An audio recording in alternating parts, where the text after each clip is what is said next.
Boa tarde, prezados alunos da disciplina de Mecânica dos Fluidos. Sou a professora Nayara e decidi gravar essa aula de revisão para auxiliar vocês no estudo para a nossa prova da primeira unidade. Vou aqui revisar o conteúdo e também fazer alguns exercícios das listas, alguns exercícios que foram pedidos também durante o atendimento, onde eu observei algumas dúvidas também enviadas via e-mail. Então, esses são os nossos conteúdos que vai abranger a nossa prova da primeira unidade. Né? Iniciamos a nossa disciplina conceituando, né, falando da importância da mecânica dos fluidos no decorrer aí das aulas. Né? Vimos que a mecânica dos fluidos está em todos os lugares, desde quando falamos de fluido, seja ele no estado líquido ou gasoso, analisando o seu comportamento em movimento ou também em uma situação de repouso, que abrange a hidrostática dentro da mecânica dos fluidos, ou de movimento, a hidrodinâmica, né, o fluido, ele se movimenta, tem a tensão de cisalhamento, vamos reforçar essa conceituação. Não posso deixar de pedir para que vocês tomem muita atenção quanto às dimensões e às unidades. Todas essas variáveis, né, faladas aqui durante as nossas aulas, pressão, velocidade, vazão, elas contêm unidades, né? Elas têm dimensões e todas essas variáveis, elas podem ser colocadas em dois sistemas dimensionais. Elas podem ser descritas nesses dois sistemas dimensionais. No MLT, massa, comprimento e força, e no FLT, força, comprimento e força. Força, comprimento e tempo, perdão. O que eu quero ressaltar diante dessas dimensões e unidades é que a conversão, ela precisa ter um valor, né? Precisa ser dado um valor muito grande a esse momento que a gente vive nas nossas disciplinas, que é realizar os cálculos. Como eu disse em sala, não importa se você vai fazer em regra de três, de conversão em cadeia, desde que vocês se atentem, pois lidamos com unidades não tão habituais, slug, libra força por centímetro cúbico, poise, Stokes também, que são unidades de viscosidade, e eu peço que vocês se atentem na hora de resolver as questões, de resolver a situação problema, pois essas unidades elas precisam estar homogêneas, elas precisam estar no mesmo sistema de dimensão, MLT ou FLT, e não vamos trabalhar só com o sistema internacional, né? Vamos trabalhar com uma infinidade de unidades. O que é bem importante também é vocês terem sempre à mão a tabela que foi disponibilizada para vocês, né, no SIGA-A, que consta as conversões, consta as propriedades dos fluidos, e também é importante vocês terem essa tabela em mãos para resolver as questões. Tem aqui também uma sugestão de vida, né, para que quem precisar ir reforçar como é feita essa transformação.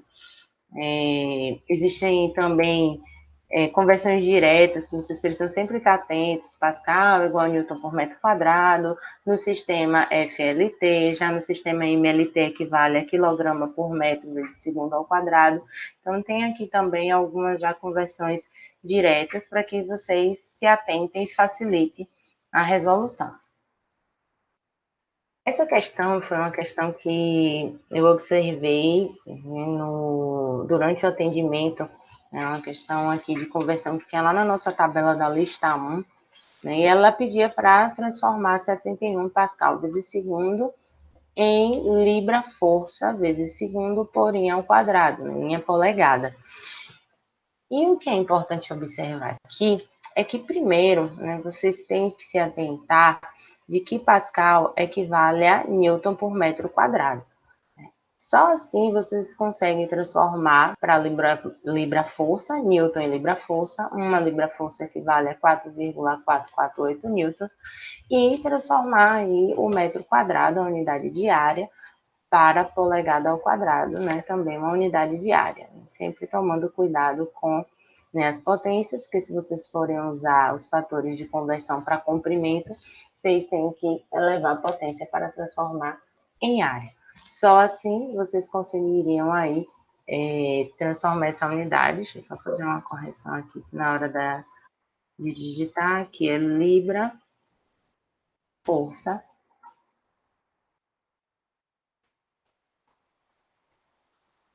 só um minuto. A unidade final, eu não vou colocar aqui o valor, mas a unidade final será libra força vezes segundo por polegada ao quadrado. Então, essa aqui seria a unidade final de vocês. Vocês aqui iriam cortar um newton com newton, um metro quadrado com metro quadrado, sobrará então o libra força vezes segundo por I ao quadrado.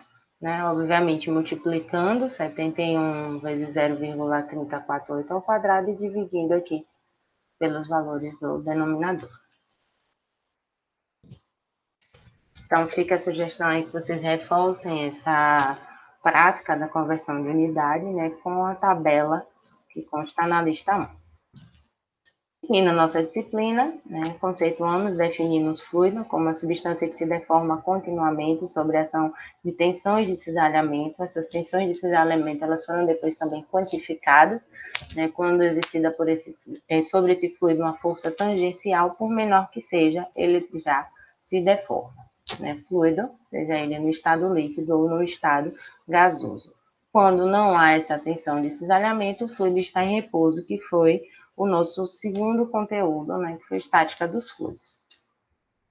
Vimos as experiências da placa, comparando o sólido aí com o fluido, né, quando exercida aí uma força gerada essa tensão de cisalhamento, tem-se um ângulo de deformação, né, e a diferença aí do sólido para o fluido é que esse fluido se deforma continuamente. E a gente não pode esquecer também do princípio da aderência, né? O fluido ele possui uma viscosidade, que a viscosidade nada mais é do que a resistência ao escoamento. Então, esse princípio da aderência versa que a partícula do fluido ela vai estar aderida, ela assume a velocidade da região em contato. Então, ela foi explicando lá mais à frente esse princípio da aderência, como ocorre a deformação, de que a taxa de deformação é igual ao gradiente de velocidade, e a gente vai chegar também nesse ponto para reforçar.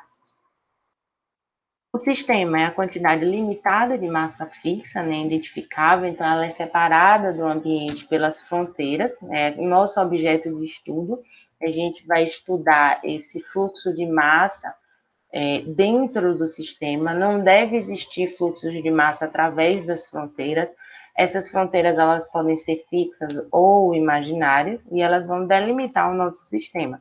Também pode ser fixas ou móveis, como no caso aqui, onde vemos um conjunto cilindro-pistão.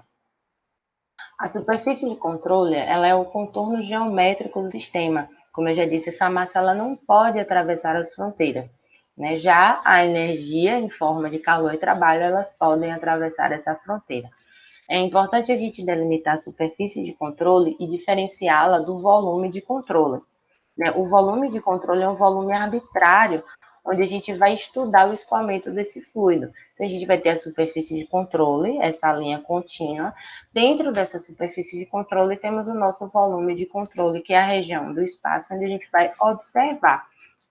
Nesta região pode existir um fluxo mássico, né, através aí das fronteiras dentro do nosso volume de controle. Devemos também, né, o escoamento quanto à descrição aí, a teoria de Lagrange e de Euler. Né? Então, para Lagrange, a gente tem uma massa fixa, identificável, onde é formulado por sistemas, descreve o comportamento da partícula, né, partícula a partícula ao longo do escoamento. Já Euler limita esse volume arbitrário, esse nosso volume de controle, é uma formulação dessa região onde vai se analisar os fluxos, né, chamada aí de descrição euleriana, e analisa-se então as propriedades do escoamento, né, em função das suas dimensões, x, y e z, e do tempo. É com base na descrição euleriana que a gente vai classificar o escoamento do fluido. A gente vai descrever e classificar esse escoamento. O fluido, ele é tido como um contínuo, onde essas propriedades, elas são fixas e contínuas, vou dizer fixas, mas elas são contínuas, uma média estatística dessa propriedade, ela possui um erro, né, que pode ser desprezado. Então, por meio da temperatura, a gente vai conhecer a propriedade daquele fluido. E quais são as propriedades mais importantes do fluido? Descrevemos essas propriedades com uma massa específica, né, massa por volume, então a gente vai ter como unidade aí quilograma por metro cúbico, a principal, mas podemos trabalhar com libra massa por pé ao cubo, slug por centímetro ao cubo. Não fixem unidades, porque a gente pode trabalhar com uma infinidade de unidades. O que é importante a gente lembrar é que em uma situação problema, elas precisam estar homogêneas. Também nunca confundam a densidade absoluta, né, que é a nossa conhecida massa específica, com a densidade relativa. A densidade relativa, ela é adimensional, e é a relação da massa específica dessa substância, desse fluido de análise, pela massa de referência. Se em estado líquido, a gente vai usar como massa de referência 1.000 kg por metro cúbico. Se em estado gasoso, a gente vai usar como referência 1,29 kg por metro cúbico. Ao multiplicar a massa específica com a gravidade, temos o peso específico, que pode ser obtido também com informações do peso pelo volume do fluido. O volume específico é o inverso da massa específica. Voltando aqui em peso específico, né, nossas principais unidades aí, Newton por metro cúbico, libra-força por pé ao cubo. A viscosidade, como dito anteriormente, é a resistência das moléculas ao deslizamento entre as mesmas ou sobre uma superfície, e também uma propriedade influenciada pela temperatura. Né? Temos a viscosidade dinâmica e temos a viscosidade cinemática, que é a viscosidade dinâmica dividido pela massa específica do fluido. Né? A unidade mais usual é da cinemática, metro quadrado por segundo, ou Stokes. A unidade da viscosidade dinâmica é Pascal vezes segundo, quilograma por metro segundo, ou Poise também, que é uma unidade bem utilizada para viscosidade dinâmica. É importante a gente não confundir, né, essas viscosidades, pois pode resultar em uma quantificação errônea de alguma variável, como tensão, como pressão, como número de Reynolds também. Como dito, essas propriedades, como a viscosidade, elas variam, né, com a variação da temperatura, com a mudança dessa temperatura. Para fluidos no estado líquido, a viscosidade do fluido reduz-se, e para fluidos no estado gasoso, a viscosidade do gás aumenta com o aumento da temperatura. Essa tabela também aqui demonstra algumas propriedades, né? A propriedade da água, do fluido água. Então, a gente tem a massa específica, o peso específico, a viscosidade dinâmica e cinemática. Quando vocês observarem essa tabela, né, elas têm valores aí de 5 em 5 graus Celsius, de 10 em 10. E é importante, né, vocês lembrarem da interpolação. Né? Então, caso queiram um valor aqui da massa específica 28 graus, é importante vocês interpolarem essa relação, ela não é linear e vai exigir uma interpolação, que foi mostrada também em sala de aula. Caso não seja um fluido que tenha uma tabela, né, bem definida, como por exemplo a água, a gente pode buscar as propriedades nos gráficos. Cada curva dessa vai representar um fluido, no eixo X temos a temperatura e no eixo Y temos a viscosidade. Então, traçaremos aqui a temperatura até chegar na curva que represente o fluido e no eixo Y teremos a sua viscosidade, sua massa específica. Esses gráficos também estão disponibilizados no SIGA, no arquivo tabelas, propriedade dos fluidos e conversão de unidades. Ao classificar o escoamento dos fluidos, falamos também do campo de velocidade, né, que esse campo de velocidade ele é em função das coordenadas x, y e z e do tempo. Então, temos aqui uma representação desse campo. O vetor velocidade pode ser expresso em termos das suas três componentes aí escalares, né, I, J e K, e essas componentes de direção x, y e z vai representar aí se o escoamento é uni, bi ou tridimensional. E o tempo vai representar se esse escoamento ele é transiente ou permanente. Quanto à visualização de escoamento, né, esse escoamento ele pode ser visualizado quantas linhas de trajetória, linha do tempo, linha de emissão e linha de corrente. Então, deixo aqui também uma sugestão, né, no YouTube que descreve esse escoamento. Vocês podem revisar também o que falamos, é uma parte teórica também da disciplina, né? Então, já que na prova também pode cair questões teóricas, fica a dica aí que vocês reforcem, né, essa visualização do escoamento aí em quantas linhas de trajetória, do tempo de emissão ou de corrente. Mais à frente vamos fazer um exemplo, um exercício de linhas de corrente.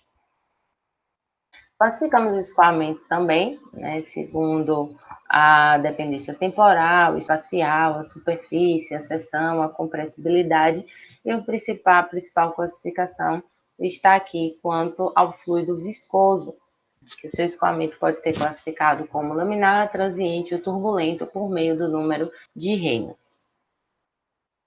Uni tridimensional, isso foi falado também em sala de aula, foi estudado também em sala de aula, né, quando considerado que somente uma dimensão descreve o comportamento do fluido, né, se analisamos aí em x e y, temos o escoamento bidimensional, né, e o tridimensional, utilizado para modelagem, onde na maioria das vezes, dentro da mecânica dos fluidos, é conveniente ou desprezível um dos eixos devido à sua pequena variação das suas propriedades, como a dos seus parâmetros, como velocidade, variação da massa específica, tensão também.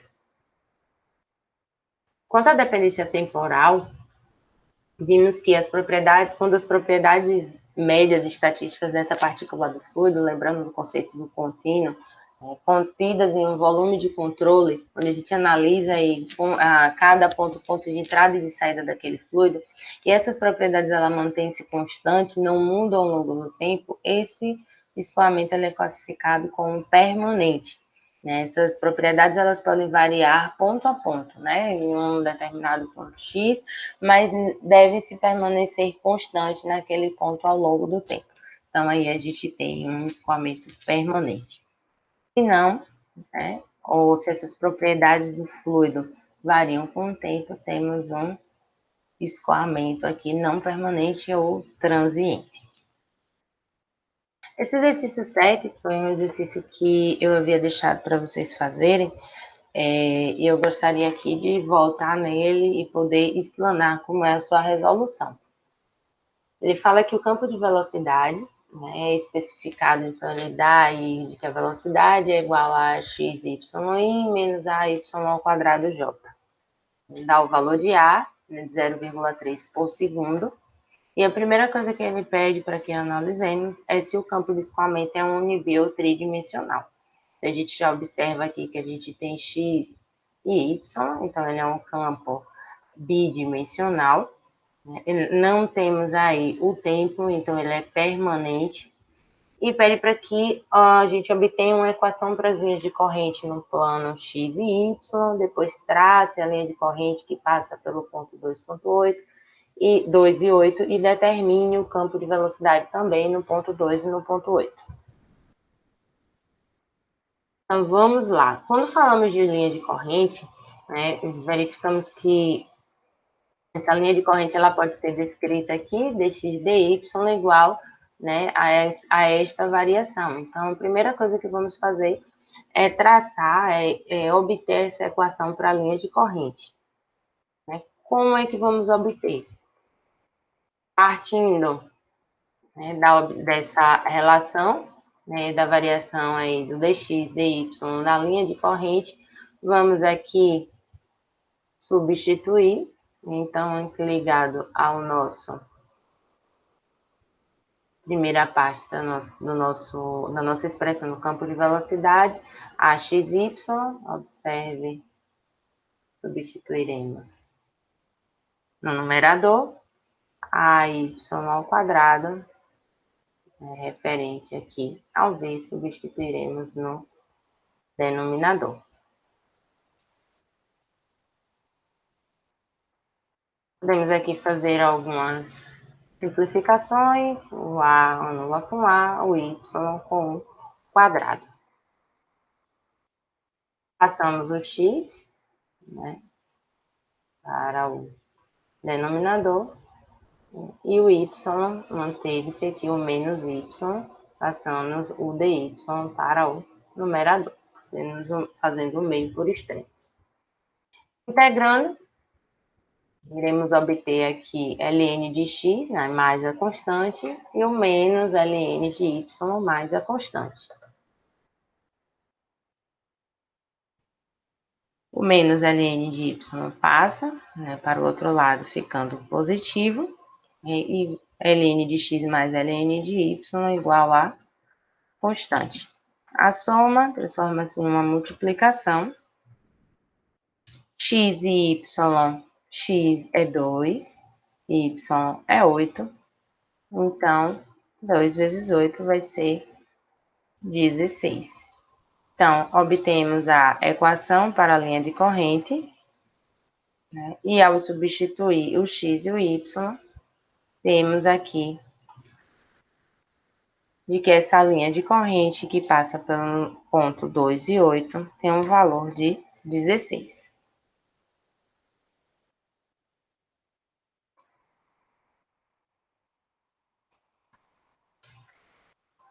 Foi pedido também, determine o campo de velocidade no ponto 2 e 8. Então, usaremos a equação do campo de velocidade, sabemos o valor de A, né? X igual a 2 e y igual a 8. Vamos obter aqui de que a velocidade é igual a 4,8 i menos 19,2 j.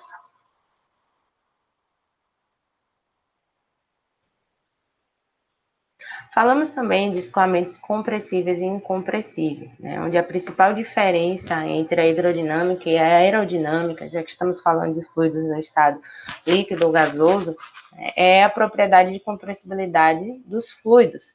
Então, a razão aqui entre a velocidade do escoamento do fluido e a celeridade, a velocidade do som,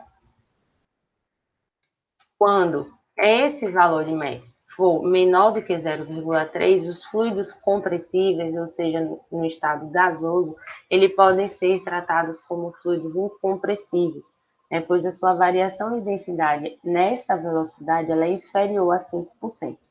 Né? Isso aí também é utilizado para a classificação do escoamento do fluido, sônico, subsônico, supersônico ou hipersônico, por este número adimensional. Que é importante a gente compreender, além de se o fluido é compressível ou incompressível, tratando-se do escoamento, se o escoamento é compressível ou incompressível, porque existe também um fenômeno dentro da mecânica dos fluidos chamado golpe de Ariete.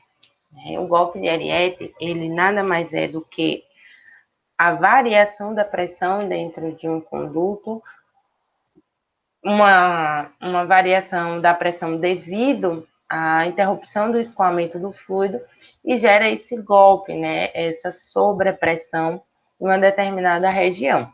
E isso deve-se ao escoamento de fluidos, né, de forma incompressível. E a gente já sabe que tanto o fluido no estado líquido como no estado gasoso pode se comportar dessa forma. E a depender da velocidade, a depender do tempo de manobra, da forma como esse fluido ele foi interrompido, pode gerar esse fenômeno indesejado, que é o golpe de Ariete. A classificação também é bem importante, segundo o tipo de fluido esse viscoso. Nós sabemos que não existe fluido não viscoso, todos os fluidos, por menor viscosidade que seja, ele é considerado um fluido viscoso. Ele pode ainda ser classificado, né, de acordo com uma relação, né, das forças viscosas e das forças de inércia realizada por Reynolds, e obtendo-se esse número adimensional, o número de Reynolds, podemos classificar esse escoamento como laminar transiente ou turbulento. Então, Reynolds realizou aí um experimento, analisando a força de inércia e as forças viscosas envolvidas durante o escoamento do fluido, chegando aí no seu número chamado de número de Reynolds, onde temos aqui a massa específica vezes a velocidade vezes o diâmetro, dividido pela viscosidade dinâmica. Uma observação bem importante a se fazer é que a razão entre a massa e a viscosidade dinâmica do fluido é a viscosidade cinemática. Então, podemos usar a forma completa de Reynolds ou a forma reduzida. Esse número adimensional ele vai ser bastante utilizado ao longo da nossa disciplina. Ela depende de diversos parâmetros, não só da velocidade, como do diâmetro, das propriedades do fluido, e essa combinação dessas variáveis vão produzir o número de Reynolds e assim classificar o escoamento. Se for em tubos, uma observação que eu queria fazer é que se analisarmos o escoamento em placas, esse diâmetro ele passa a ser a variável L, o comprimento da placa. Então, de 0 até 2000, em escoamento em condutos, em tubos, esse escoamento ele é considerado laminar se o número de Reynolds der até 2000. Entre 2000 e 4000, o escoamento é considerado intransiente, transição, e também acima de 4000, o escoamento é considerado turbulento. Para placas, acima de 5 vezes 10 a 5, o regime é considerado turbulento. O exemplo que fizemos lá no atendimento foi esse da lista 2, o exemplo 10, onde falava que um fluido de viscosidade cinemática de 25 milímetros ao quadrado por segundo desloca-se a uma tubulação de 40 milímetros de diâmetro. E aí ele pergunta, para que esse fluido escorra em regime turbulento, qual deve ser a velocidade mínima? Então, observe que ele já predefine qual é a velocidade para o regime turbulento. Então, a gente sabe que o regime turbulento é acima de 4.000. Usamos a forma reduzida de Reynolds, velocidade, vezes diâmetro, dividido pela viscosidade cinemática. O que foi feito aqui foi uma transformação para usarmos a unidade de metro, pois Reynolds ele é adimensional e esse valor teria que ser igual a 4.000 para que obtivéssemos assim a velocidade. É um valor de 2,5. Significa dizer que qualquer valor acima de 2,5 de velocidade, o regime para essa situação, essa viscosidade, esse diâmetro, seria turbulento. Depois de classificarmos o escoamento, falamos da lei de Newton da viscosidade e reologia dos fluidos, onde sobre o fluido pode-se atuar as forças de campo, a gravitacional, o campo eletromagnético, e as forças de superfície, que são as tensões, as forças geradas pelo contato entre a partícula, entre a superfície sólida. A gente já sabe que existe o princípio da aderência, então essa força ela é atuante sobre o fluido, as forças de superfície. Existem tensões, que são geradas aí sobre o fluido. Essas tensões elas são divididas em tensões cisalhantes e tensões normais. Para que um fluido se movimente, tenha-se a deformação, existe essa tensão cisalhante e depois falamos da tensão normal na parte de hidrostática. Tensão é a força sobre a área. Lembrando que essa tensão normal ela vai agir perpendicularmente à face do corpo e a tensão de cisalhamento vai agir tangencialmente à face do corpo. Para cada eixo aí teremos uma tensão normal e duas tensões cisalhantes. Então, verificando aqui essa tensão em ZX, Z vai indicar o plano em que essa tensão atua e X vai indicar a direção da força que gera essa tensão. Novamente, utilizando a experiência das placas, comprovamos que a taxa de deformação é igual ao gradiente de velocidade. Então, analisando aqui a posição inicial da partícula no tempo zero, Essa era a posição da partícula no tempo T mais ΔT. Esta é a nova posição da partícula devido ao princípio da aderência. Essa placa, né, foi submetida a uma força aí tangencial, deslocando-a a uma determinada velocidade. Então, podemos observar que essa variação, né, da posição M para M', ela pode ser igual à variação da velocidade em função aí do tempo, né, velocidade e t, o tempo, e também que esse ângulo formado após a deformação do fluido, ele é igual à variação dessa distância, desse M para M', a variação do comprimento, dividido por Y, que é a posição inicial, Y, e o Y após o deslocamento. Igualando, temos que a variação da velocidade em Y é igual à variação angular dependente do tempo. Né? Então, dv dy é igual à variação angular dt, que significa a taxa de deformação é igual ao gradiente de velocidade. Então, a gente precisa conhecer, né, esse gradiente de velocidade, essa função que descreve o comportamento do fluido. Por esse diagrama de velocidade aqui, observamos claramente que a velocidade varia em y devido ao princípio da aderência. Então, com mais longe dessa região de contato do fluido, influenciada pela resistência causada pela viscosidade ao escoamento, teremos uma maior velocidade. Então, essa força que atua em uma determinada área do fluido devido ao movimento de uma placa, ela vai resultar em uma tensão cisalhante, né? Vai fazer com que o fluido se deforme, e essa taxa de deformação ela pode ser determinada através do conhecimento da variação da velocidade entre essas camadas de fluido. Então, lembrando que a força aplicada, ela tem uma direção contrária à força de cisalhamento, né, gerada. Então, essa tensão aí, ela vai ter um valor, né, negativo, e na maioria das vezes a gente vai apresentá-la em módulo. A reologia do fluido, de acordo com Newton, né, classificou o fluido como newtoniano ou não newtoniano. Então, Newton observou que os fluidos newtonianos possuem tensões, né, tangenciais proporcionais à taxa de deformação. Então, essa tensão aqui cisalhante, ela vai ser proporcional ao gradiente de velocidade, a variação da velocidade em y para fluidos denominados fluidos newtonianos. Então, o que vai diferenciar um fluido newtoniano do outro, né, o seu comportamento, é a viscosidade.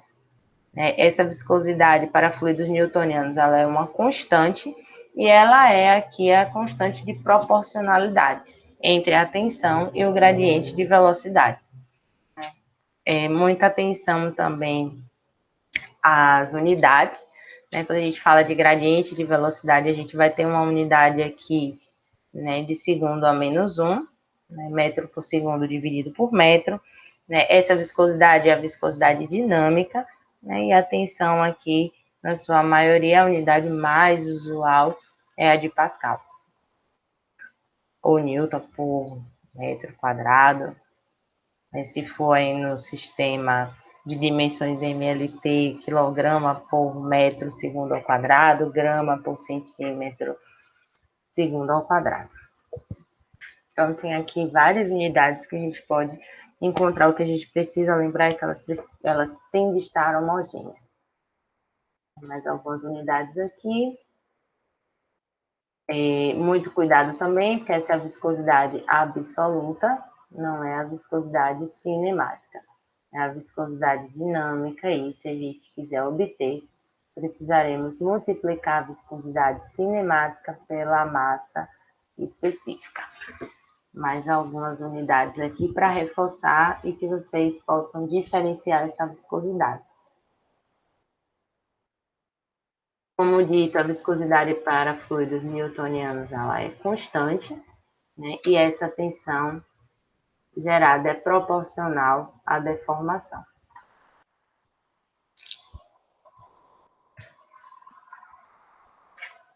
O gradiente de velocidade, né, para ser obtido, precisamos conhecer essa função. Né? Então, se a gente tiver um comportamento linear, né, da velocidade, essa variação da velocidade, se ela for linear, óbvio, quando derivarmos essa função aqui, teremos uma constante. Então, podemos dizer que essa tensão é igual à viscosidade vezes a velocidade dividido pela espessura, que é o nosso Y, nossa altura de lâmina de fluido. Esse exercício, o exercício 11 da nossa lista 2, né, foi um dos exercícios também pedidos em dúvida durante o atendimento. Ele fala que na análise do desempenho do sistema do fluido ao meio atuante, o engenheiro deve ser capaz de analisar os processos relevantes do escoamento de um fluido. Sabe-se que para o escoamento de um fluido são necessárias forças atuantes que resultem em uma tensão de cisalhamento. Então, aí ele pergunta quais os possíveis tipos de força atuantes em um campo, falamos das forças elásticas também, das forças viscosas, das forças de campo, das forças de superfície. Então, aí a gente teria que descrever essas forças que podem atuar em um fluido. No processo de escoamento de um fluido entre duas placas planas paralelas, situadas a 2 milímetros de distância, a placa superior move-se com a velocidade de 4 metros por segundo, enquanto a inferior está imóvel. Então, eu trouxe aqui um exemplo, né, dessa placa, onde ele fala que a velocidade da placa superior é de 4 metros por segundo e a inferior é fixa.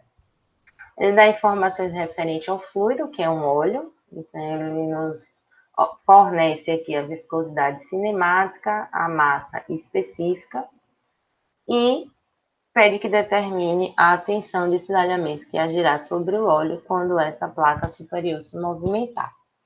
Então, tensão é a viscosidade vezes o gradiente de velocidade. Primeira coisa que a gente precisa observar aqui são as unidades das propriedades dos fluidos, né, transformá-las aí em Stokes para metro quadrado por segundo, já que ele deu a velocidade em 4 metros por segundo. Né? Lembrar também que a viscosidade cinemática é a viscosidade dinâmica dividida pela massa. E aí, quando a gente multiplica a viscosidade cinemática com a massa, temos a viscosidade dinâmica.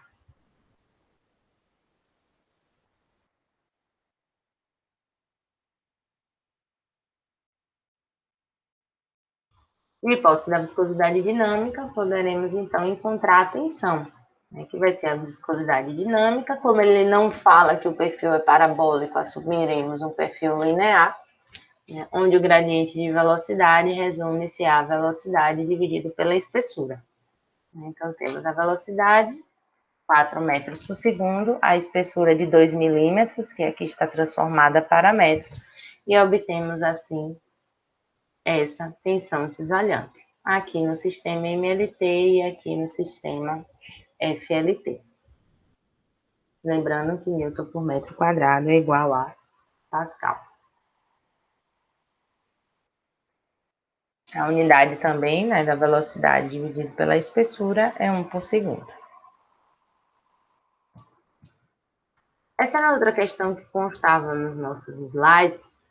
Ele fala, observe a figura do viscosímetro de placas, né? Então tem duas placas, onde o viscosímetro vai aferir aí essa viscosidade do fluido.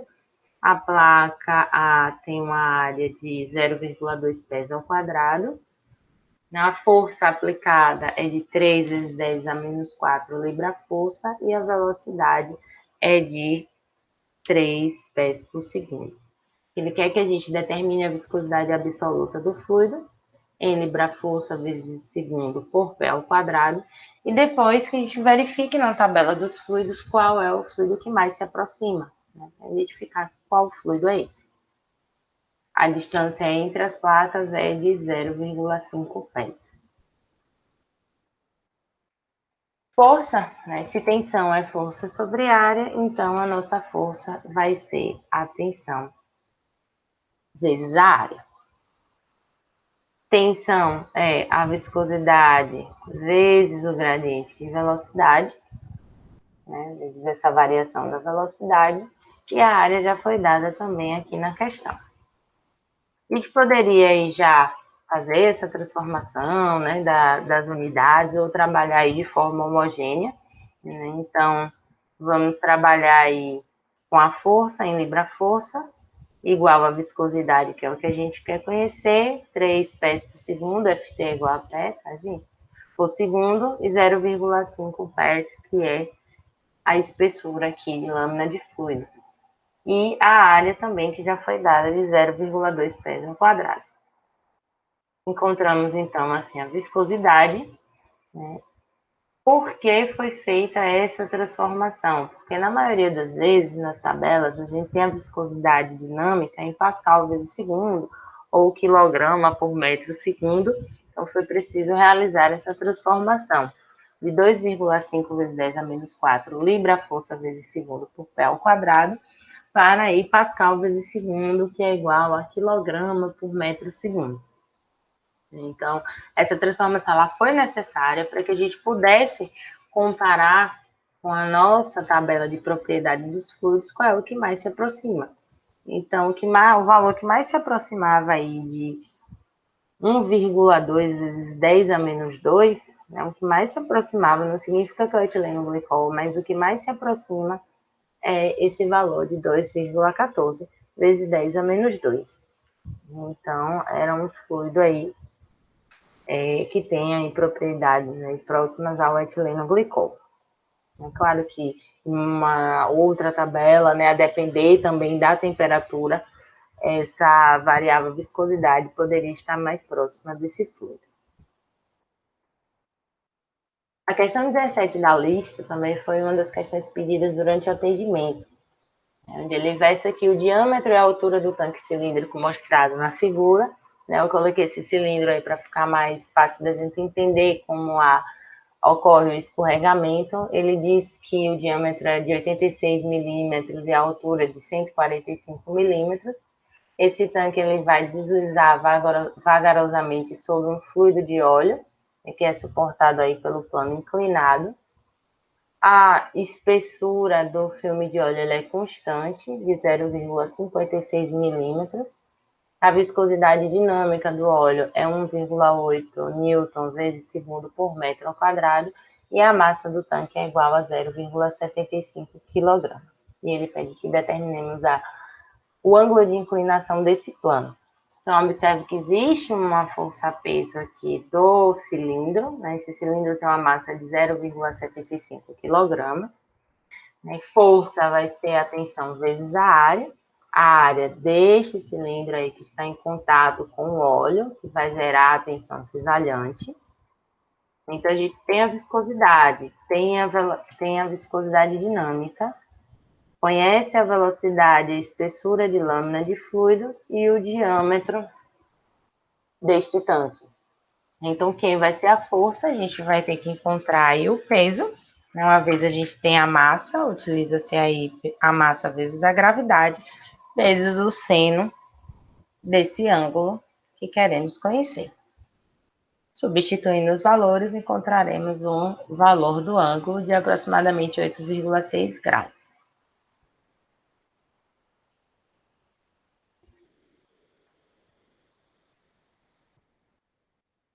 Se o perfil for parabólico, né, teremos uma função aí de segundo grau descrevendo esse escoamento. Então, para fixar esse conceito de perfil parabólico, eu trago aqui o exercício 6, né, que está nos nossos slides. Em regiões no conduto circular, quando o escoamento está plenamente desenvolvido, o perfil de velocidade para o escoamento laminar é dado pela equação em destaque na figura. Ele nos dá aqui a equação que diz que a velocidade varia em R igual a V máximo vezes 1 menos R ao quadrado por R ao quadrado. O R maiúsculo é o raio do tubo, que é a metade do diâmetro. O Rzinho é a distância radial do centro do tubo. Pode ser qualquer valor do centro, que é 0, até a parede. Rzinho é a distância radial. V máximo é a velocidade máxima do escoamento. E aí ele pede, determine a força junto à parede da tubulação. Ó, junto à parede da tubulação, o Rzinho é igual ao Rzão, é o valor do raio. Se eu saio do centro até a parede, eu tenho o valor do raio, que é a metade do diâmetro. O valor do raio foi dado de 0,08 metros. L, o comprimento dessa tubulação de 15 metros. V máximo 3 metros por segundo. A viscosidade dinâmica de 0,010 kg por metro segundo. E da área do cilindro como uma informação adicional. Então, ele quer saber a força junto à parede da tubulação. Força é tensão vezes a área desse cilindro. Então, vamos lá. Se ele dá uma função de segundo grau, temos que derivar aí dV/dr, né? Essa função aí, derivar a velocidade em função do raio. Substituir aqui os valores de V máximo, que ele já tinha dado de 3 metros por segundo. O raio é uma constante, a velocidade vai variar radialmente aqui do centro até a parede. Então, essa derivada aqui vai dar menos 3 vezes 2R dividido por R ao quadrado. Coloquei a unidade aqui da velocidade. Vamos substituir porque ele quer na parede, quando o Rzinho é igual a Rzão, e o raio é 0,08 metros. E multiplicar pela área para obter a força. Temos a viscosidade já homogênea, a nossa derivada substituindo aqui onde tinha o Rzinho e o Rzão pelo valor de 0,08, e a área, que foi 2πrl, o L foi dado também de 15 metros. E assim obtemos essa força de menos 0,56548 newtons. Né? Menos já foi aplicado, ou já foi explicado anteriormente, que a força tangencial, né? A força é contrária, a direção da força é contrária à força cisalhante. Podemos também representar em módulo, né? Mais 0,56548 newtons. Lembrando que devemos usar aí no mínimo 5 casas decimais depois da vírgula. Essa foi uma questão que tinha no exercício também, né? Tinha também na nossa lista. Eu recebi várias dúvidas, várias pessoas perguntando, professora, eu não consegui resolver a questão 7, a questão que pedia para encontrar uma função. Então, eu vou ressaltar aqui como resolver essa questão, onde podemos obter a função da velocidade por meio da figura usando as condições de contorno. Então, assumindo aí o diagrama de velocidade indicado na figura abaixo, em que a parábola tem o seu vértice a 10 centímetros do fundo, é dado a viscosidade dinâmica de 400 centipois. Na letra A, primeiro, ele pede que a gente calcule o gradiente de velocidade, dV/dy, sendo o atrito do fluido com o ar desprezível. Então, o que ele está dizendo é que o atrito aqui na lâmina de fluido é desprezível, né? Claramente observado, porque a gente obtém a velocidade máxima. Quanto menor a tensão, quanto menor o atrito, maior a minha velocidade. E na B, pede para que a gente calcule a tensão de cisalhamento para um y igual a 5 centímetros, né? Ou seja, na metade aqui desta lâmina de fluido. Uma coisa bem importante para a gente analisar é o sentido de y. O y está do solo até a superfície. Então, vamos lá resolver essa questão. Usando essas condições de contorno. O perfil é parabólico, né? Lembrando que devemos transformar essa viscosidade aí de centipoise para Pascal vezes segundo, a unidade aí mais usual. Então, transformando aí essa viscosidade, aplicaremos as condições de contorno. Quais? Observem que quando y é igual a zero, a minha velocidade é zero. Segunda condição de contorno, Quando y é igual a 10 centímetros, a minha velocidade é 2,5 metros por segundo. E temos uma segunda condição de contorno que também foi dada na questão. Ele diz que na lâmina de fluido aqui, quando y é igual a 10 centímetros, a tensão é zero, né? Porque ele fala, o atrito do fluido com ar é desprezível. Então, vamos lá aplicar as nossas condições de contorno, né? Transformando também a nossa viscosidade para uma função parabólica.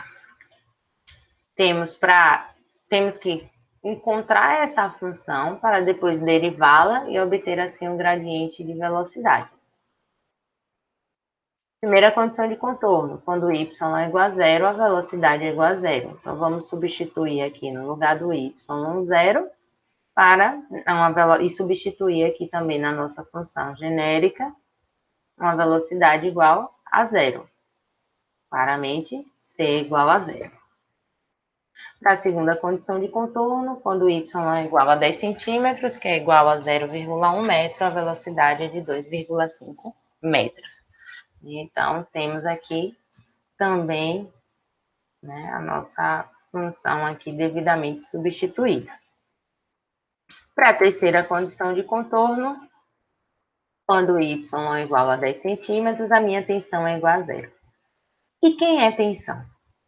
Tensão é viscosidade vezes o gradiente de velocidade. O que ele está me dizendo é que esse valor é igual a zero. Se a viscosidade é uma constante, para que a tensão seja igual a zero, este meu gradiente de velocidade tem que ser zero. Eu posso multiplicar qualquer valor de U aqui, da viscosidade dinâmica, por zero, que a minha tensão vai ser zero. Ou seja, na lâmina de fluido, né, para que a minha tensão seja zero, dV dy tem que ser zero, ou seja, 0,4 pascal por segundo vezes zero vai resultar uma tensão igual a zero. Vamos substituir. Primeiro eu preciso derivar minha função genérica. Qual função? AY ao quadrado mais BY mais C. A derivada disto vai dar 2AY mais B. A derivada dessa função é zero quando y for 0,1 metro na lâmina de fluido. Já sabemos quem é C, precisamos agora buscar quem é A e quem é B. Vamos fazer um sisteminha aqui simples. Eu posso pegar B, né, e dizer que é igual a menos 0,2A. Substituo B aqui na minha outra função, né, e encontramos o valor de A e de B, e já sabemos que C é igual a zero. Montando assim a nossa função. Se A é menos 250 e B é 50 e C é zero. Derivamos essa função para responder o que é pedido na letra A, o gradiente de velocidade. Então, essa é a nossa resposta da letra A. Na letra B, ele pede a tensão de cisalhamento quando y for 5 centímetros. Então, a tensão é viscosidade vezes o gradiente de velocidade, e ele quer essa tensão nesta posição. Já conhecemos o gradiente de velocidade, vamos agora aplicar quando y for 5 centímetros, né? Claro, observando sempre as unidades, transformando em 5 centímetros para metro. Tensão igual a 10 pascal. Então, qualquer situação onde a gente tiver um perfil parabólico, não conhecer a função, utilizaremos as condições de contorno dadas na figura, todas essas informações estavam na nossa figura, para obter assim a função, derivar e encontrar a tensão em qualquer posição do solo, quando y é zero, até a superfície, quando y é igual a 10 centímetros. Nesse caso, ele queria no centro, né, quando y é igual a 5 centímetros.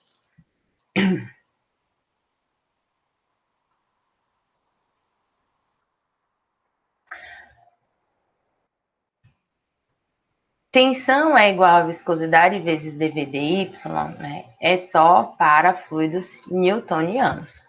Se essa tensão não é proporcional à taxa de deformação, esse fluido ele é não newtoniano. Vale ressaltar que para fluidos newtonianos essa viscosidade é uma constante, ela não varia com a tensão aplicada. Sendo assim, Newton classificou também os fluidos não newtonianos. Nós falamos de todos esses fluidos, eu não vou voltar aqui e falar de um por um. Vocês podem ver se tem a gravação também da nossa aula, que falava sobre fluidos newtonianos. O que eu quero reforçar é que para que a gente encontre essa tensão de cisalhamento de um fluido não newtoniano, é importante saber que ela não é diretamente proporcional à taxa de deformação e que precisamos conhecer para cada fluido o seu índice de comportamento ou escoamento, o seu índice de consistência. Então, essa tensão ela não vai ser mais proporcional. E a viscosidade dos fluidos não newtonianos, elas são alteradas quando submetidos a uma tensão de cisalhamento. Onde a gente classificou aí, a gente não, Newton, né? Classificou esses fluidos aí não newtonianos como dilatante, pseudoplástico, os plásticos de Bingham, que são aqueles que precisam de tensão cisalhante inicial para se deformar. Então, observe que o fluido dilatante, a gente deu o exemplo lá da mistura de água e maisena, Quanto maior a tensão gerada sobre ele, menor é a sua deformação. Então, a viscosidade do fluido aumenta com o aumento da tensão gerada. Para os pseudoplásticos, isso é contrário, Quanto maior a tensão gerada sobre o pseudoplástico, a sua viscosidade tende a reduzir. Os plásticos de Bingham ou de Reichelburg, eles se comportam aí como fluidos newtonianos ou não newtonianos, mas eles precisam de uma tensão cisalhante inicial. Então, como já dito, essa viscosidade altera para fluidos pseudoplásticos e dilatantes, para newtonianos não. Tem-se também os fluidos tixotrópicos ou reopéticos. A diferença é que há um decréscimo da sua deformação ao longo do tempo. Então, observe que todo reopético ele é um fluido dilatante, mas depois do tempo ele tende a retornar para sua posição inicial. E os tixotrópicos, eles são pseudoplásticos, mas também eles tendem a um decréscimo aí, com o decréscimo da sua conformação após um determinado tempo. Por isso que eles são chamados de fluidos dependentes do tempo. Todos esses outros fluidos falados anteriormente, eles são independentes do tempo. Eu vou aplicar uma tensão, ele vai se deformar ali ao longo do tempo, por mais que essa variação da deformação ela seja mínima, mas eles seguem se deformando quando sobre eles age uma tensão cisalhante.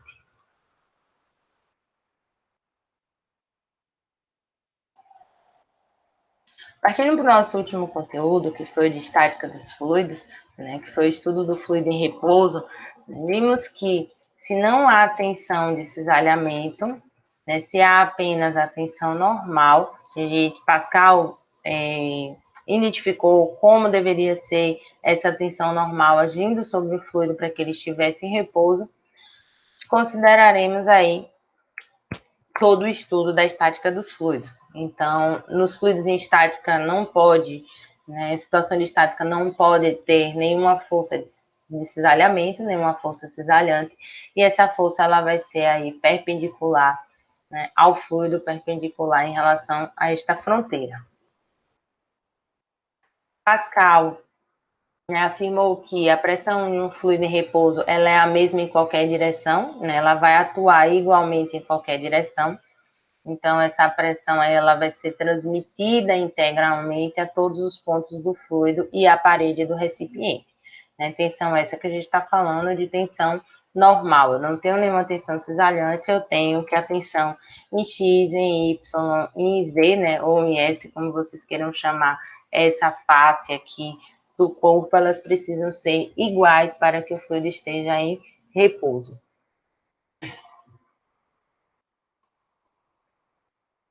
Por meio da lei de Steven, desenvolvemos a nossa equação básica da estática dos fluidos, onde para um fluido em repouso teremos a força de campo, a força gravitacional e a força de superfície, que é a força de pressão. E para que o fluido esteja em repouso, o somatório dessas forças tem que ser igual a zero. Chegamos na nossa equação básica da estática dos fluidos, né? A variação da pressão, ela ocorre em Y, ela ocorre tendo como gravidade um único campo de força, onde o eixo a ser analisado, ele deve ser o eixo paralelo ao vetor gravidade, que no caso é o Y, né? Então, a variação da pressão em Y é igual a menos a massa específica vezes a gravidade. Para um fluido incompressível, verificamos também integrando, né, a pressão em um determinado ponto e chegamos de que essa variação de pressão é igual a menos o peso específico vezes a distância aí entre esses dois pontos. Fazendo aqui o jogo de sinal, verificamos que essa variação de Y da altura é a coluna de fluido, o H acima deste fluido, acima deste ponto, perdão. Então, aqui a gente tem a pressão efetiva, manométrica, hidrostática, né, que é a massa específica do fluido vezes a gravidade vezes H, que é a altura de coluna de fluido. Se somamos a pressão atmosférica, teremos a pressão absoluta. E é bem importante diferenciar. Eu recebi algumas mensagens aqui, né, referente ao questionário. Professor, ele pede a pressão, eu considero ou não a pressão atmosférica? E aí eu devolvo a pergunta. O que ele pede é a pressão efetiva, ou hidrostática, ou manométrica, ou o que ele pede é a pressão absoluta? Se ele pede a pressão absoluta, devemos considerar a pressão atmosférica. Isso vale para o questionário, isso vale para a prática de simulação também. A lei de Steve diz também que não importa os formatos, que a pressão dos pontos no mesmo nível ela vai ser sempre a mesma, se mesmo fluido. E para fluidos de baixo peso específico, como gases, eu vou precisar de uma grande diferença, uma grande coluna de fluido para ter uma variação de pressão considerável. Essa aqui é a nossa equação da estática dos fluidos para fluidos no estado aí, gasoso, para fluidos compressíveis. Né? Vale lembrar também que em aula, né, verificamos que se um gás ideal, a pressão vai ser igual a massa específica vezes R, a constante do gás, vezes T, a temperatura.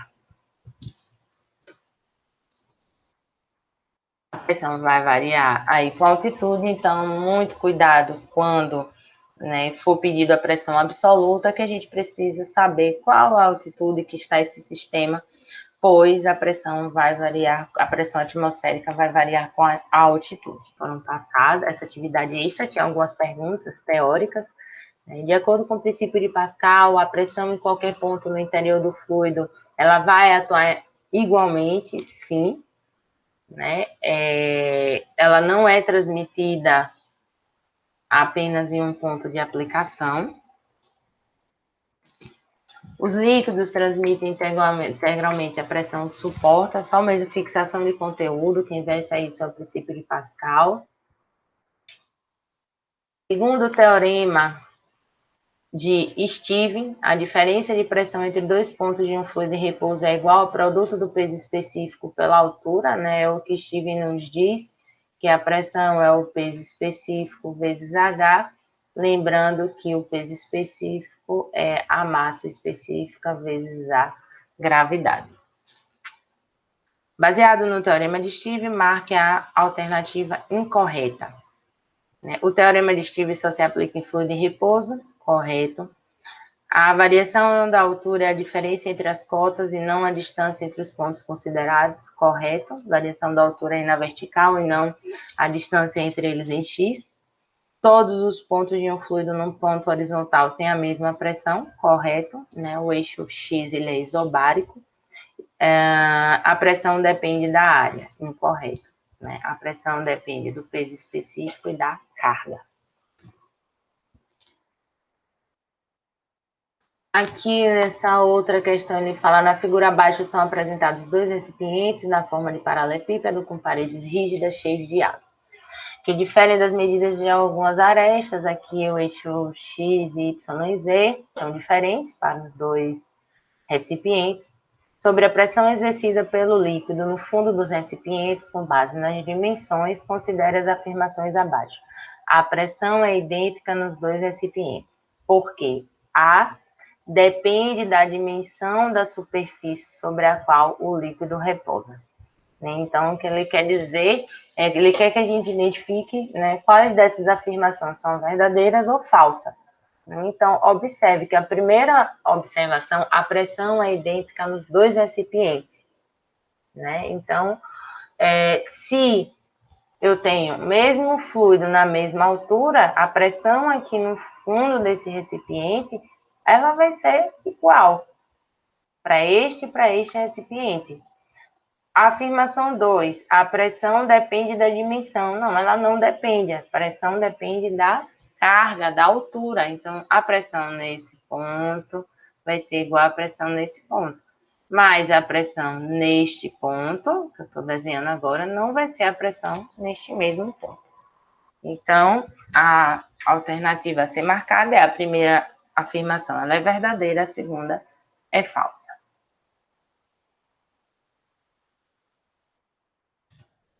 Essa outra questão, dois líquidos não imissíveis encontram-se em equilíbrio hidrostático no interior do tubo em U. Em ambos os lados eles estão abertos para o exterior, o sistema encontra-se em equilíbrio. A altura do líquido 1 é 2 vezes maior do que a altura do líquido 2. Considerando que a densidade do líquido 1 é 1,5 gramas por centímetro cúbico, qual é a densidade do líquido 2? Então, se a gente fizer, já que eles estão em equilíbrio, essa altura no ramo esquerdo do manômetro é igual à altura, a pressão no ramo esquerdo do manômetro é igual à pressão no ramo direito, né? Quem é pressão? Peso específico, né? Ou densidade, porque ele deu a densidade aqui. Então, quando a gente multiplicar a gravidade, né, vai cortar dos dois lados. Então, eu já nem coloquei esse valor aqui da gravidade. Mas temos que a massa específica vezes H1, né, do fluido 1, é igual à massa específica do fluido 2, que a gente quer saber, densidade absoluta, vezes H2. Mas ele disse que H1 é 2 vezes H2. Então, substituindo aqui, observe, vamos cortar o H2 e temos que a densidade do fluido 2 é de 3 gramas por centímetro quadrado.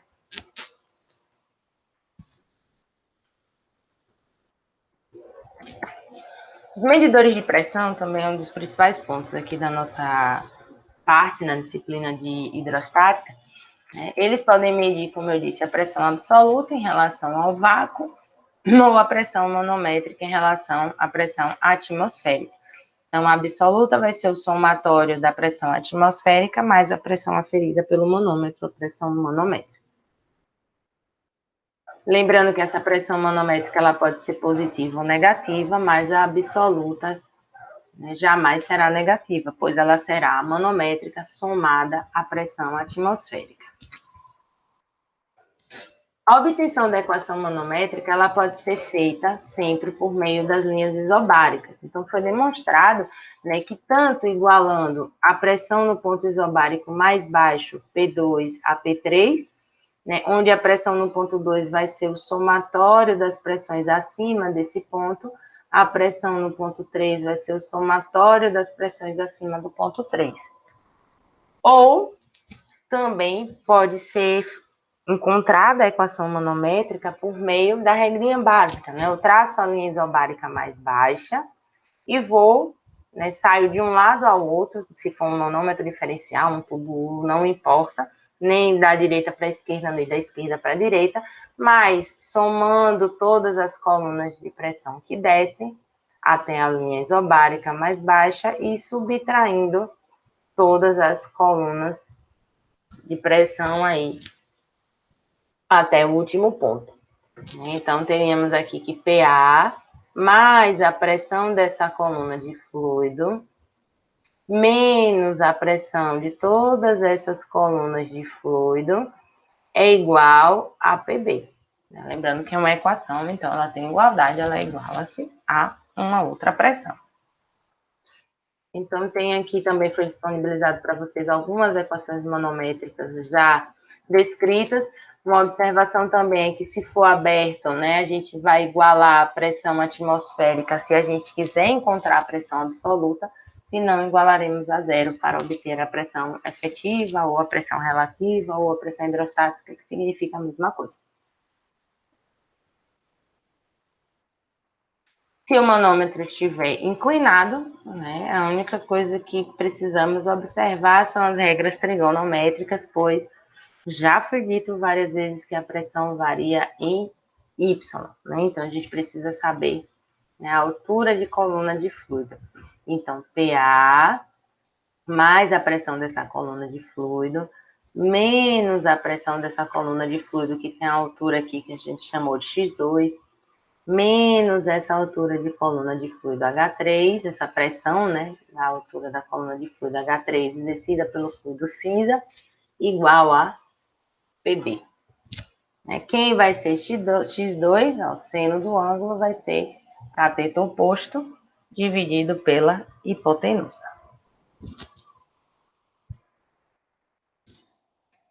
Esse exercício também era um dos exercícios que eu queria fazer aqui uma observação, né, para vocês. Ele fala que uma tubulação industrial é utilizado, é um tubo de Venturi, é um tubo de Venturi, esse tubo que há uma redução aqui da área, conectado ao manômetro diferencial com a deflexão de mercúrio de 360 milímetros, como mostrado na figura abaixo. Sabendo que a água e mercúrio estão a 20 graus e 1 atm, né, onde vocês vão obter essas informações, na tabela de propriedade do fluido, determine a variação da pressão absoluta entre o ponto A e B, sabendo que o sistema está a 600 metros de altitude. Olha, essa altitude está sendo dada para que a gente encontre a pressão atmosférica.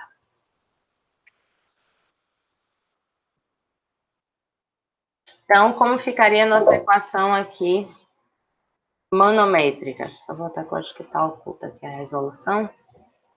Como ficará essa nossa equação manométrica? Primeiro, vamos traçar as linhas isobáricas, olha.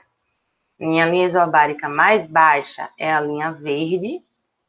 Então, a gente tem que PA desce, então eu somo mais essa pressão de coluna de fluido, que vai ser x menos 360 deste ponto, mais 360. Vou subir agora, então eu subtraio essa coluna de mercúrio de 360 milímetros e subtraio toda essa coluna de água igual a PB. Então, assim seria a nossa expressão. Então, eu tenho PA, a coluna de fluido de água X aqui, descendo, né? Menos essa coluna de mercúrio, menos essa coluna de água aqui, igual a PB. Então, eu vou deixar aqui para que vocês façam com mais calma, não se desesperem. Professora, tem um X, então esse X ele vai se anular aqui, devido à coluna de água, né, ter essas alturas, e encontraremos a diferença de PA e PB. Mas se ele pede a pressão absoluta, teremos que transformar a pressão atmosférica, né? Essa é a pressão atmosférica em 600 metros de altitude. Então, transformaremos essa pressão em Newton por metro quadrado para somar com o que está em verde, que é a pressão efetiva.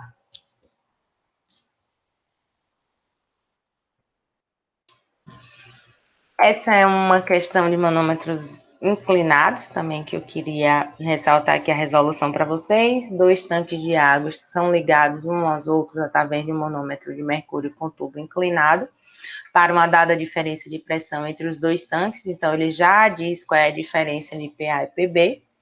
Determine A, que ele não dá as alturas, ele chama de A, 2A, e o ângulo de inclinação. Ele dá as propriedades e dá a densidade aqui, ele dá a propriedade tanto do mercúrio quanto da água. Então, essa expressão, ó, a minha linha isobárica mais baixa está aqui.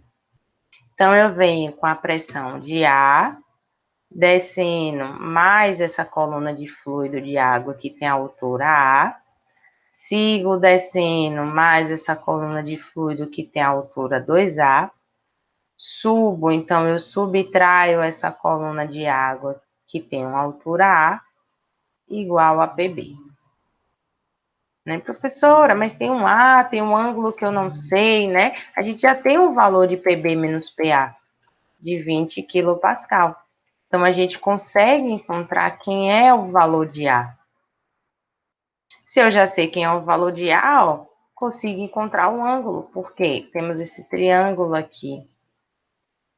Né? Seno do ângulo vai ser o cateto oposto dividido pela hipotenusa, que a gente tem esse valor também inclinado. E aí obtemos o ângulo de inclinação do manômetro de mercúrio. Essa questão é a questão 9 da nossa lista, ela foi pedida também lá no nosso atendimento. Ele pede para que determine a pressão manométrica. Uma observação que eu queria fazer aqui é que a gente tem um manômetro aberto, mas se ele pede a pressão manométrica, vamos desprezar a pressão atmosférica. Um tanque está acoplado a um conjunto de tubo U, o tubo U está aberto e ele dá as densidades. Densidades que, se não tem dimensão, são densidades relativas. Então, só lembrando que a densidade relativa vezes a massa de referência nos permite encontrar a massa específica. Se eu multiplico pela gravidade e pela altura, teremos a pressão de cada coluna de fluido. Então, a nossa equação ficará aqui. As linhas isobáricas já estão traçadas de verde. Então, a nossa equação manométrica ficará a pressão do A. Lembrando que se é A, fluido de baixo peso específico, essa minha variação de pressão aqui vai ser pequena, então eu posso considerar que a pressão aqui ela é próxima da pressão nesse ponto.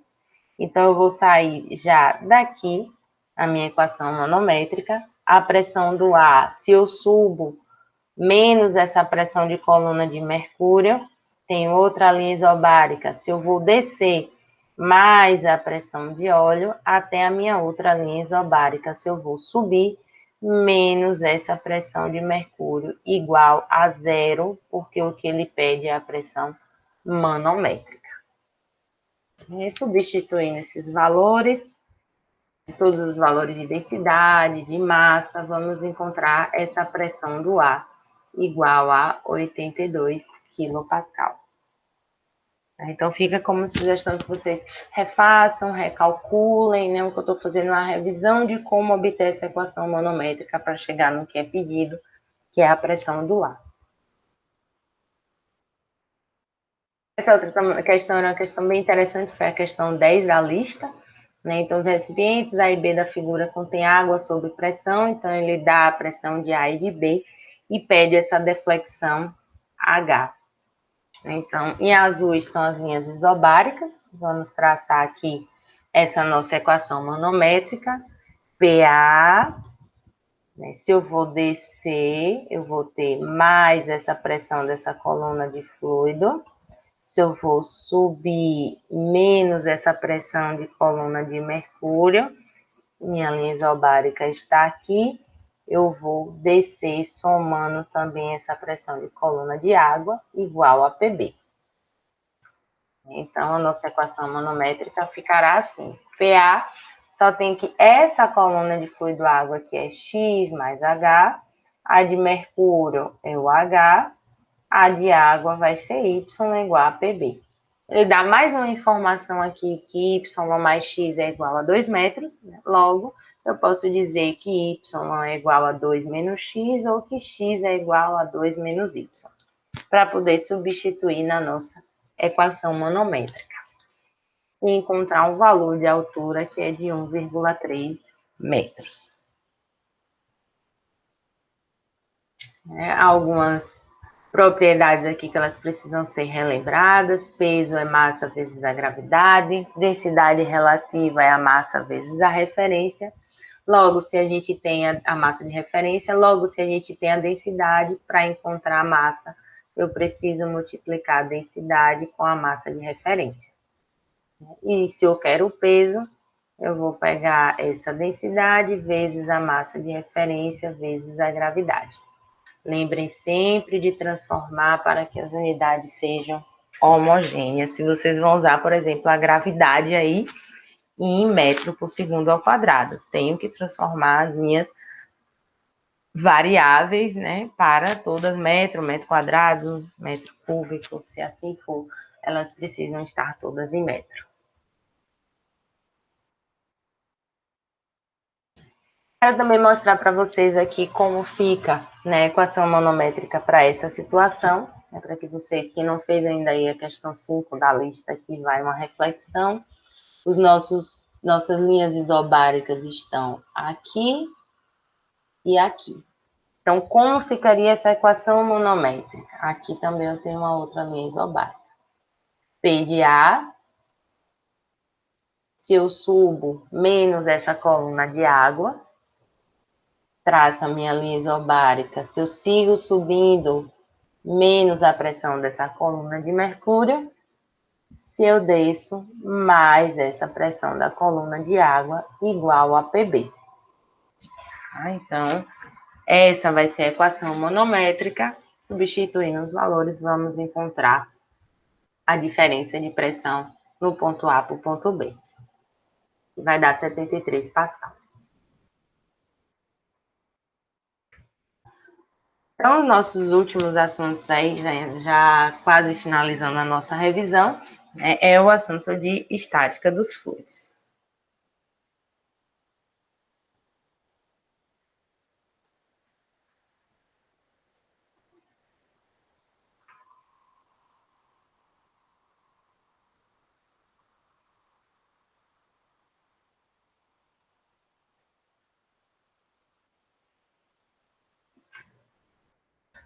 Falamos de empuxo, né? Então a primeira coisa que falamos foi a diferença entre o empuxo e o peso, né? O peso menos empuxo vai resultar no peso aparente. Então o empuxo é a massa específica do fluido vezes a gravidade vezes o volume submerso, e o peso é a massa específica do objeto vezes a gravidade vezes o volume submerso. Então, se há uma igualdade entre essas duas variáveis, temos uma situação estável, né, de flutuabilidade. Se o peso é maior que o empuxo, o corpo tende a afundar, se contrário, o corpo tende a aflorar. Falamos também da estabilidade, né, comparando aí o centro de carena com o centro de gravidade. Quando o centro de gravidade está abaixo do centro de carena, temos uma situação estável, se contrário, a situação é instável, e neutralmente estável quando se coincide. Essa é uma parte teórica, tá, gente? Essa parte de estabilidade e rotação, aí também de flutuabilidade. Então, caso venha cair na prova, vai ser uma parte mais teórica, porque o nosso foco aqui foi calcular a variação da pressão, calcular a força resultante, o empuxo de um fluido sobre uma superfície. Então, essa força resultante, ela vai ser uma grandeza tensorial perpendicular à superfície, e ela vai ser calculada pelo produto da área, né, pela pressão, mas é a pressão relativa ao centro de gravidade, ao centroide do objeto. Então, o que a gente precisa sempre tomar muito cuidado, né, para obter essa força resultante é conhecer o peso específico do fluido, a geometria deste objeto, que vai nos permitir calcular o centroide do objeto. De posse do centroide do objeto, encontraremos o h-barra, que é a distância do centro de gravidade até a lâmina d'água. Peço perdão pelo barulho aqui da furadeira. Essa força resultante, ela é sempre... Eu vou parar um pouco, gente, para ver se para o barulho da furadeira.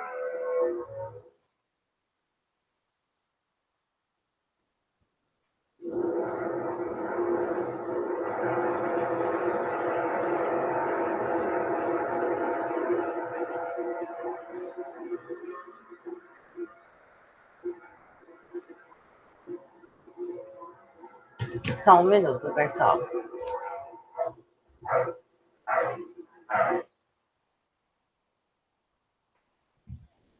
Voltemos até o barulho incomodar de novo. Ah, meu Deus.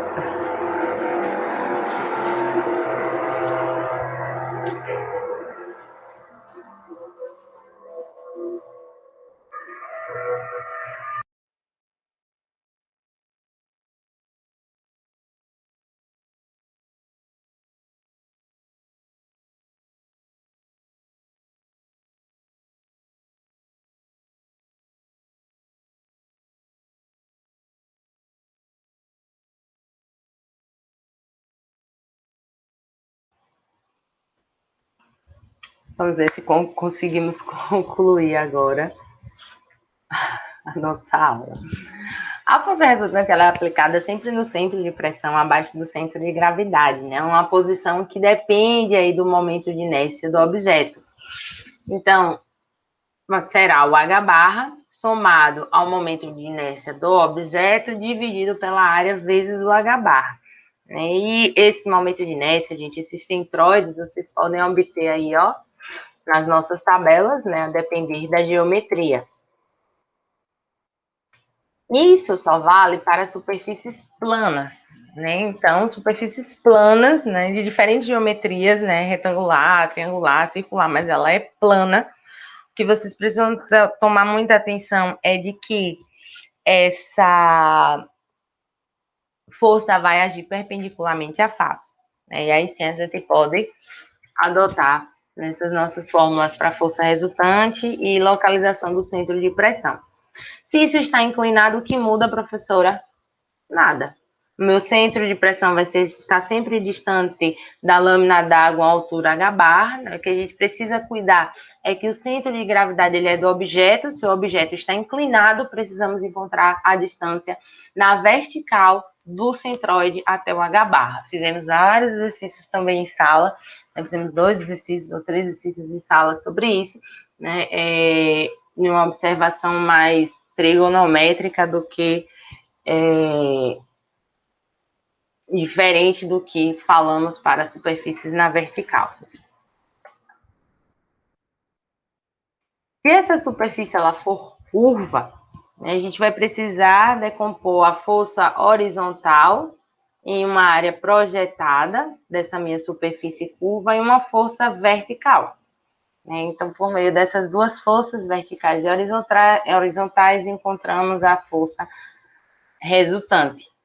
Então, a gente vai ter aqui uma força horizontal ó, agindo sobre essa superfície em uma área projetada plana, onde essa área vai ter um centro de gravidade e o H barra será a distância do centro de gravidade até a lâmina de fluido, peso específico do fluido, e a área será a área projetada na superfície curva. Já a minha força vertical será o peso específico do fluido vezes todo o volume aqui de fluido acima dessa região curva, né? Por meio da força horizontal e vertical, né? A soma do quadrado, a raiz da soma do quadrado dessas forças, teremos a nossa força resultante. Né? Queria só fazer uma análise aqui sobre essa questão 7, que era uma questão também dos nossos slides, né, que ela pedia determine a componente horizontal e vertical da força devido à água que age na parte AB, certo? Que eu tenho uma região aqui curva, a largura é de 0,3, considerando o peso da água de 10.000 newtons por metro cúbico. Então, primeira coisa, a gente vai ter que calcular a força horizontal, que vai ser o peso vezes o H barra. Que área projetada é essa plana? Vai ser uma área... Ai, peraí, gente, deixa eu só...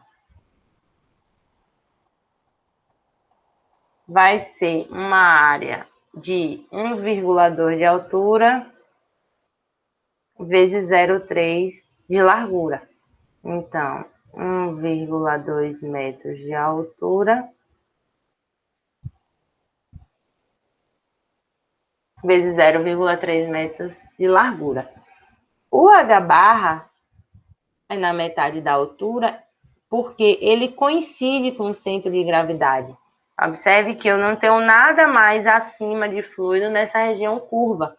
Então, o meu centro de gravidade desse objeto projetado, que é retangular de 1,2 metros de altura, é 0,6. É o CG do objeto.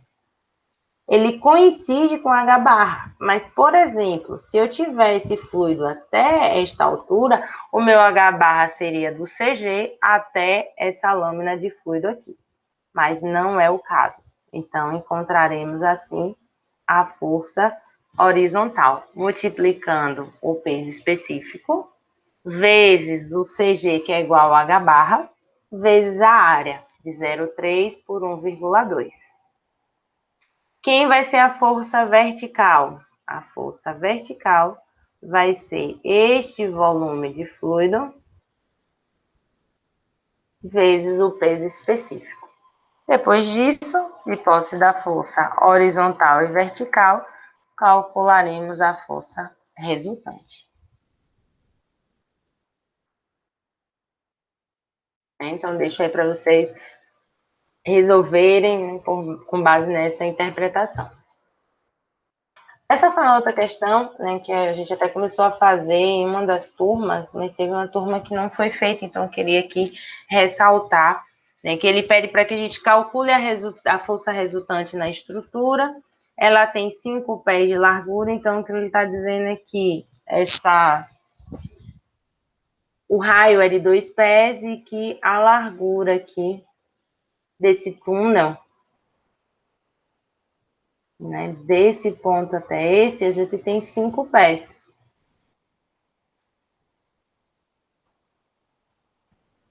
Considerando a gravidade como 10 e o peso específico da água. Então, a gente tem que encontrar a força horizontal e a força vertical. Olha. Essa força horizontal exercida aqui, né, nessa face curva, vai ser o peso específico vezes a área projetada. Essa área vai ser de 2, observe a altura, vezes 5, que é o comprimento. Então, a gente vai projetar essa área plana, né, de 2 por 5. O H barra vai ser do centro, então vai ser 1, que é a metade da altura, né, que ela vai estar 1 aqui, até a lâmina de fluido. Então, a gente vai ter uma H barra de 9 pés. Né? Então, o centro de gravidade desse objeto é aqui na metade dessa altura, e dele até a lâmina d'água a gente tem 9 pés. E a área de 2 por 5 pés. Né, pés ao quadrado. Vai ficar uma área aí de pés ao quadrado.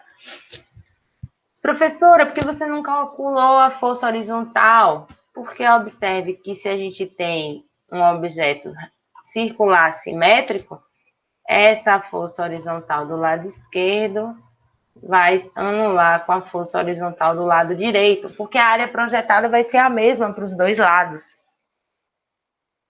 O que vamos ter é apenas a força vertical.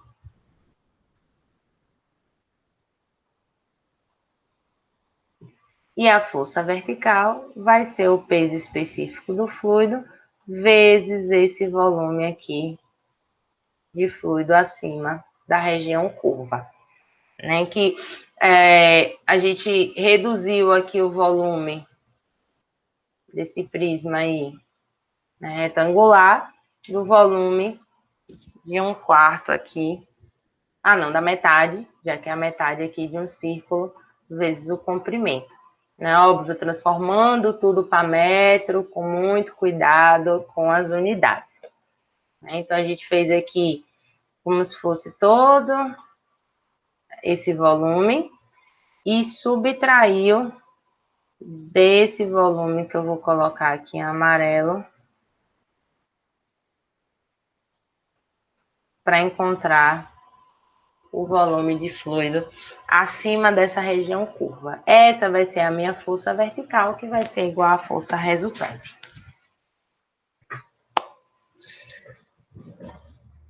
Gostaria de ressaltar também, pessoal, que estou disponível por e-mail. Já tenho recebido várias dúvidas por e-mail, sempre tirando, estou com acesso aqui, sempre acessando o e-mail, né, trabalhando aqui esses dias também. Então, quero dizer que eu estou à disposição, né, o que eu puder tirar de dúvida. É importante também dar um feedback se depois que eu respondi o e-mail, né, se vocês conseguiram entender ou não. Então, a gente pode seguir aí tirando as dúvidas por meio do e-mail ou no meu e-mail Hotmail também, naera.enge@hotmail.com. Peço que vocês peguem também, estudem pelos livros de referência, façam os exercícios dos nossos livros de referência, é bem importante. Né? Tem as fontes alternativas, a lista da professora Camila que está no SIGA, vários outros vídeos, outras apostilas também que estão disponíveis na internet. São apostilas bem interessantes, né? a exercitação de tudo que a gente falou, de outras fontes, ela é bem importante para que vocês obtenham êxito aí na nossa prova. Tá? Então, é isso que eu queria deixar aqui para vocês como revisão. Desejo bom estudo, não lembrem não esqueçam, não lembrem, falei aqui mais de uma hora seguida, já estou quase trocando tudo. Não se esqueçam dos prazos para enviar o simulado e dos prazos para enviar o questionário. E que a nossa prova será no nosso horário de aula. Então, é isso. Estou torcendo por todos, para que todos tenham um bom desempenho. Um abraço para quem pode estar em casa, para quem não pode estar em casa também, sigam se cuidando. É para quem segue aí trabalhando nas suas atividades. Tá? Desejo luz e saúde a todos. Um grande abraço.